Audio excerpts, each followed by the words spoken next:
नमस्कार, श्वेता कोरे ब्लॉगमध्ये आपले मनापासून स्वागत. आज आपण बनवणार आहोत भेंडी बटाट्याची भाजी.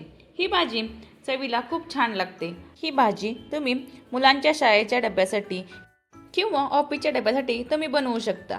ही भाजी चपाती, भाकरी, भातासोबत खूप छान लागते. चला तर मग रेसिपीला सुरुवात करू. मी इथे 200 ग्रॅम भेंडी घेतलेली आहे. भेंडी धुवून पूर्ण कोरडी करून घेतलेली आहे आणि तिला सुरीच्या साहाय्याने बारीक कट करून घेतलेले आहे आणि तिला रात्रभर फ्रीजमध्ये हवाबंद डब्यात ठेवले होते, कारण भेंडी ही चिकट होऊ नये यासाठी. एक मोठा बटाटा बारीक चिरून घेतलेला आहे. एक मोठा कांदा स्लाइस करून घेतलेला आहे. एक मोठा टोमॅटो स्लाइस करून घेतलेला आहे. फोडणीसाठी 1 चमच जिरे, 1 चमच मोहरी, 5 ते 6 लसूण पाकळ्या, 1 इंच आलं, 1 चमच जिरेपूड, 1 चमच आमचूर पावडर, 1 चमच धनेपूड, 1 चमच गरम मसाला, 1 चमच लाल तिखट, 1 चमच हळद पावडर, चवीपुरते मीठ, थोडीशी कोथिंबीर.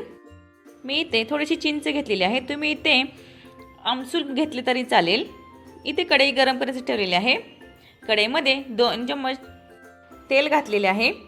तेल गरम झाल्यावरती त्यामध्ये फ्राय करण्यासाठी बटाट्याची फोडी घालून घेतलेली आहेत. बटाट्याच्या फोडी ह्या थोड्याशा गोल्डन ब्राऊन होऊपर्यंत परतून घ्यायच्या. गोल्डन ब्राऊन झाल्यावरती त्याला काढून घेतलेले आहे. त्याच कढईमध्ये मी भेंडी ही फ्राय करून घेणार आहे.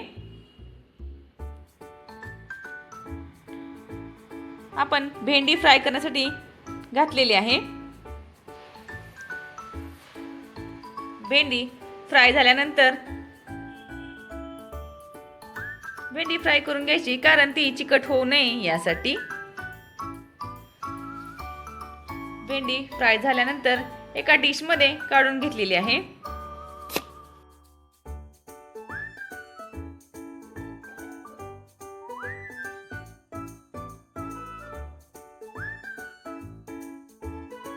कढईमध्ये 1 चमच तूप घातलेले आहे आणि 1 चमच तेल गरम झाल्यावरती त्यामध्ये 1 चमच मोहरी, 1 चमच जिरे, थोडीशी हिंग, स्लाइस केलेला कांदा घालून हे मिक्स करून घेतलेले आहे आणि कांदा हा गोल्डन ब्राऊन होईपर्यंत परतून घ्यायचा आहे.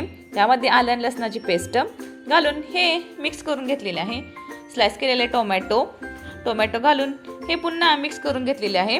1 चमच हळद, 1 चमच लाल तिखट, 1 चमच धनेपूड, 1 चमच जिरे पावडर, 1 चमच आमचूर पावडर, 1 चमच गरम मसाला हे घालून पुन्हा मिक्स करून घेतलेले आहे. मसाले करपू नयेत यासाठी थोडेसे पाणी, भेंडीला पाणी घालू नये तरी पण मी थोडे घातले आहे.